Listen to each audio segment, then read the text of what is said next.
আফ্রিকার দেশ কঙ্গো এবং উগান্ডায় ছড়িয়ে পড়া ইবোলা ভাইরাসের নতুন প্রাদুর্ভাবকে জনস্বাস্থ্যে আন্তর্জাতিক জরুরি অবস্থা হিসেবে ঘোষণা করেছে বিশ্ব স্বাস্থ্য সংস্থা।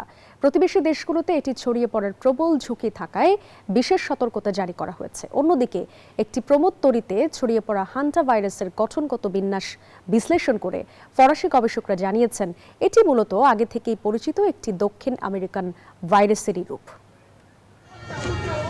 ইবোলার বান্ডিবুগীয় প্রজাতি ভয়ঙ্কর আকার ধারণ করেছে কঙ্গো ও উগান্ডায়। বেশ কয়েকটি অঞ্চলে প্রাণহানির পাশাপাশি দ্রুত বাড়ছে ভাইরাসে আক্রান্তের হার। এই প্রাদুর্ভাবকে বৈশ্বিক স্বাস্থ্য ঝুঁকি হিসেবে চিহ্নিত করে জরুরি অবস্থা জারি করেছে বিশ্ব স্বাস্থ্য সংস্থা।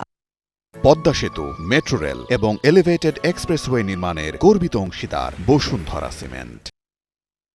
এই প্রজাতির নির্দিষ্ট কোনো টিকা না থাকায় পরিস্থিতি সামলানো বেশ কঠিন। ভাইরাসের বিস্তার ঠেকাতে আক্রান্তদের দ্রুত আলাদা করে রাখার পাশাপাশি সীমান্তে যাতায়াতে কড়াকড়ি আরোপের পরামর্শ দিয়েছে WHO।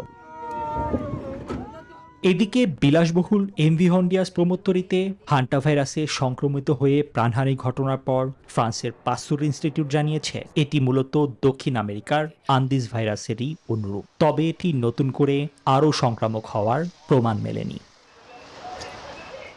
Nibir Amin, news 24।